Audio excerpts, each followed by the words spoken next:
Hey, what's up, universe? It's 12:27 p.m. on Wednesday, right?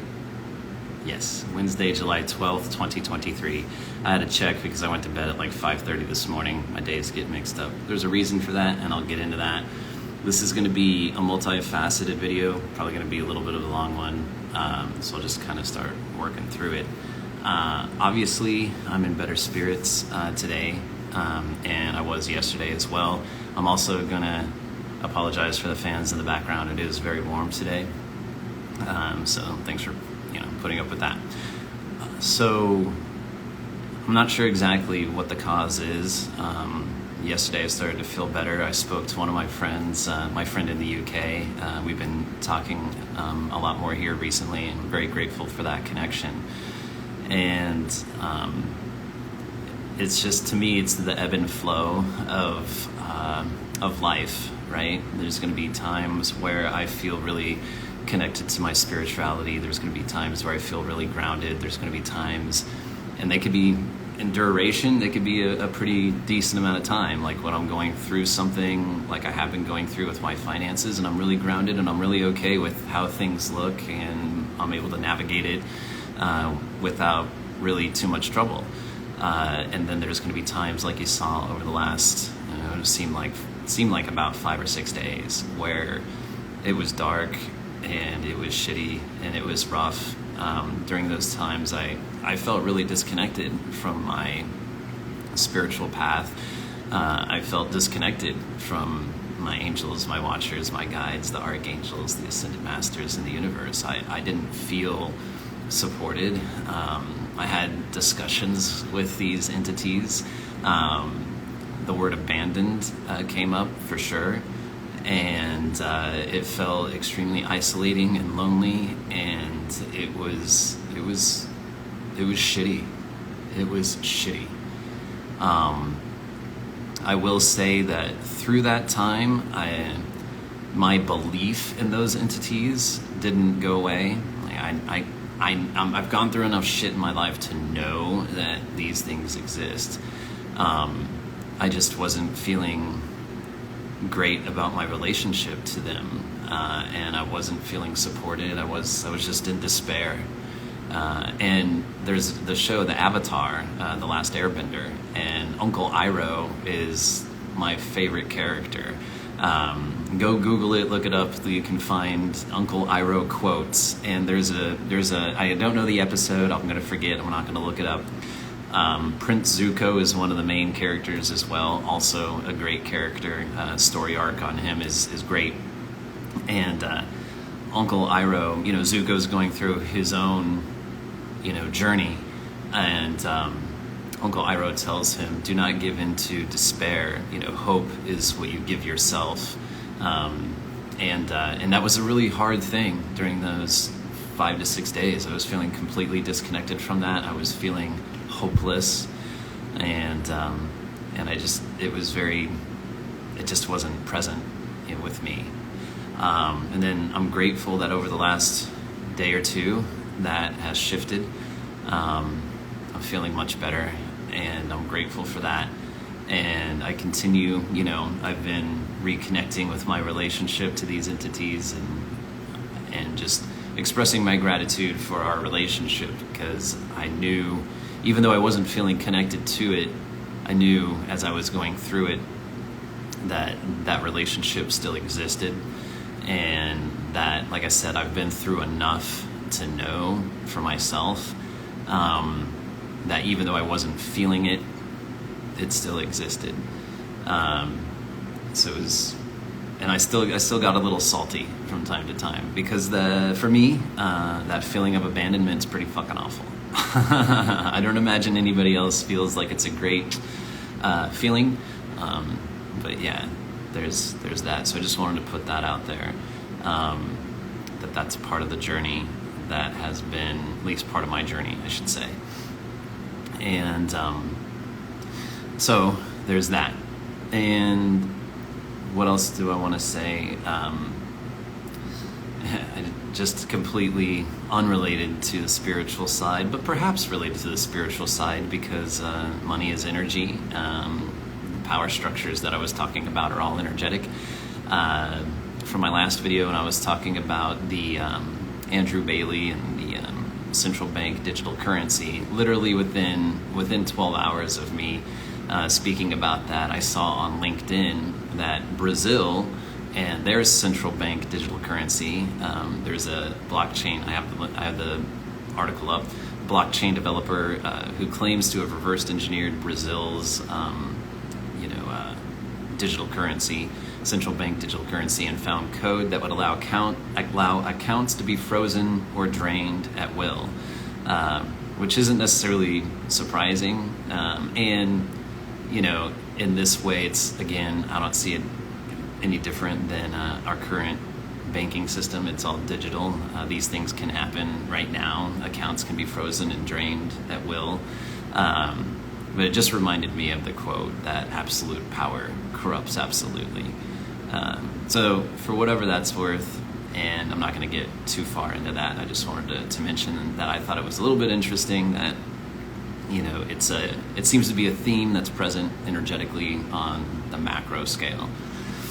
To bring it back more personal, one thing, one of the main inspirations for this particular journal is that I was going to bed last night. It was like 4:30 in the morning, and I was like, and I haven't been connected to jobs or looking for a job. I mean, if you've been following me, you saw how I just wasn't connected to hardly anything, and feeling very defeated. It was 4:30 last night, this morning, and I was going to bed, and I'm like, you know what? I'm just going to take a look at these jobs. I was checking in with myself, feeling how I felt in my body, and I was like, it feels okay to me to go ahead and look at a job, because before I felt major resistance. It wasn't because I didn't feel like I needed a job. Obviously, I need some form of income. I just wasn't feeling connected to like looking for one, and energetically, I'm not going to be looking for something when I have this resistance inside of my body. It may seem counterintuitive, but it's just how I energetically participate in my life. So last night, right before I'm going to bed, I checked in, and I'm like, I actually feel okay. Let's take a look and see what's out there, right? So I go to LinkedIn and I take a look at the jobs that I would be a top applicant for, and I'm kind of like, most of them I'm kind of whatever about, but there is one that caught my eye, and I didn't actually look at that many. I probably looked at maybe 5 to 7, and one of them struck me, and it's basically a startup company. It's pretty small, and I believe that I don't think they're public, so I don't know if they have venture capital funding. Doesn't matter. They're a small company, and they do blockchain stuff for insurance contracts. And it's a director level position. It's for their support team, and they need somebody with Zendesk experience and some other things. And it was the first time, I felt inspired to apply. And so before long story short, I did apply. Before I applied, though, I took a look on the job posting, and I took a look at some of the people that work there, viewed their profiles, and this kind of a thing. As I was doing this, numbers were coming up to me, like significant numbers. And so the first one that I saw was the number 41, like the number of people that had applied for the position at that time was 41. So I'm going to read you the angel number interpretation for the number 41. And I won't read all the interpretations for all the numbers, but I'll read this one. It says, angel number 41 indicates that the angels are available to assist you with your positive thoughts, wishes, and desires. It is a message from your angels to remain very aware of your recurring thoughts, and the angels counsel you to make thoughtful and meaningful wishes at the moment as they are being manifested into your life. Your will and effort, as well as the energies of your angels, will bring about what you have been working towards. Angel number 41 suggests that your thoughts are rapidly manifesting into material form, and you are asked to keep a positive and optimistic attitude and outlook to ensure that you manifest good into your life. Trust that your determination and hard work will bring you your desired results, and the plans you have put into action will bring success and fulfillment. Angel number 41 is a message that the angels are assisting you with aligning your vibrations with your life purpose and soul mission. Trust the work you are doing now and have done in the past. Trust that the work that you are doing now and have done in the past will reap rewards as you serve your divine purpose. Take action as you are guided. And that was that last sentence that really kind of struck me, because I feel inspired to apply for this role. And so I was like, take action as you're guided. I was like, all right, you don't have to tell me. I got it, universe. I'll take the nudge. I'll follow that. And so that's when I started to look at, the individuals that worked for the company, and there were further numbers that kind of came up where I was like, oh, this is interesting. Numbers like 911, 321, which is a backwards progression. And if you go to the angel number site that I'm reading these from, these are significant numbers. And I was like, okay, I got it. Again, I'm going to go ahead and follow the nudge. So I applied for the role, and we'll see. We're just going to let it happen. The thing that is significant to me about this is that it is a leadership role, and I've never really allowed myself to apply for a leadership role in this type of capacity, like the Zendesk user group leader, like developer user group leader. That's one thing, but like they're not paying me, right? I've never actually, like, from an energetic income, like money vehicle type of perspective, felt comfortable. And this house, me getting here, this journey, and if you've been following me, you'll know it, has very much been part of being a leader. Has been part of that. The men's group from Costa Rica, what I've received from other men, and has all been around leadership as well. And so when I was sitting out and sleeping in front of my car before I moved into this house, I was thinking about the individuals I was connecting with, and the energy that I was connecting with was very much in a leadership capacity. And I was checking in with myself as I'm applying for this role, and I'm like, it felt aligned. I didn't have any doubt. I felt confidence. I felt right. And so we shall see. And then also it's one of the required fields on the form was like annual income, right? Like what's your desired income? And in the job description, they posted what their range was, and their range was like huge as far as like from low to high is what I'm trying to say, like massive, like. And I'm not saying like necessarily in dollar amounts. I'm just saying like the range, the magnitude of the range. And I'm like, okay, well, if you're going to give me that type of latitude, then I'm not necessarily going to put the top. But I'm not going to touch the bottom either. So I'm going to go for like this upper 75%, you know what I mean? And so I put a number down, and we're going to go with that. So we'll see there. Now, what's interesting to me as well that happened yesterday, and if you're following me, I posted like 8 pictures of some birds, right? And I was like, hey, like, are these crows? And best I can tell, after really taking a good look at these pictures and comparing things online, I almost guarantee that they're crows and not ravens. So I went to ChatGPT and I was like, hey, and there was 3 of these crows. Now again, if you've been following me, and I'm really big into number, and 3 things are coming through, right? It's being manifest.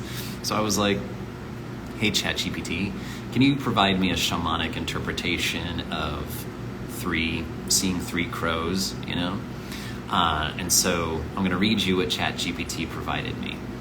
It says, seeing 3 crows specifically can have unique can have a unique interpretation. Here's a detailed shamanic interpretation. 1. Symbol of transformation. Crows are often seen as symbols of transformation and change. They are associated with life mysteries and magic. The appearance of crows, especially in threes, could signify that a significant transformation is about to take place in your life, or that you are going through a period of change. 2. Connection with the spirit realm. In shamanism, crows are seen as messengers from the spirit realm. They are believed to travel between the world of the living and the world of the dead, bringing messages from the spirit world. Seeing 3 crows could be a sign that the spirits are trying to communicate with you or guide you. Wisdom and insight. Crows are also symbols of wisdom and insight. They are known for their intelligence and problem-solving skills. Seeing 3 crows could be a sign that you are being called to use your wisdom and intuition to navigate a situation or decision. And the last one, symbol of creation and magic. In some cultures, the crow is a symbol of the creative principle, similar to the idea of the trickster or shapeshifter. Seeing 3 crows could be a sign of manifesting your desires and bringing your ideas into reality. Now, I ran into that interpretation and I saw those crows probably over 12 hours before I came to that role. And it was something that I had to reflect back on and be like, oh wait, I saw that and I received those messages, and that's an interesting thing. So I don't know, right? I do believe we live in a participatory universe, and I just note these things because they pique my curiosity, whether or not these things actually mean those things. I believe there's some significance to it. I just never know exactly for sure, 100%, because I'm not the universe, the true meaning behind them. Yet, I do believe that I ran into them for a reason. And then, where else was I going to go? There was something else. Oh, yes. So one last thing I do want to mention regarding, this is circling back to something else around ChatGPT. So yesterday I spent some time working with, some code and working with language models in Python, and working to get this stuff to work with my journals and my transcriptions, right? So that I can ask questions about my journals. This has really been the point of doing journals from the beginning of the year. Without doing it through ChatGPT, without sharing my journals with a third party, right? Just keeping it all internal and local to my computer.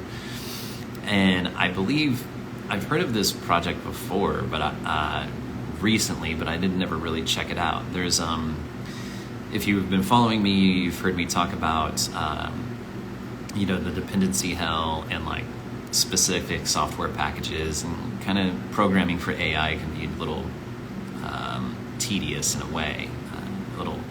Have to be mindful about the different variations of these software packages to make things work. So I've been approaching it that way, from a programmatic, I'm writing code perspective. And that's definitely one way to approach it. But there's a much easier way, actually. There's a software package out there called GPT for All, and it's not the only software package like this, as I'm coming to find.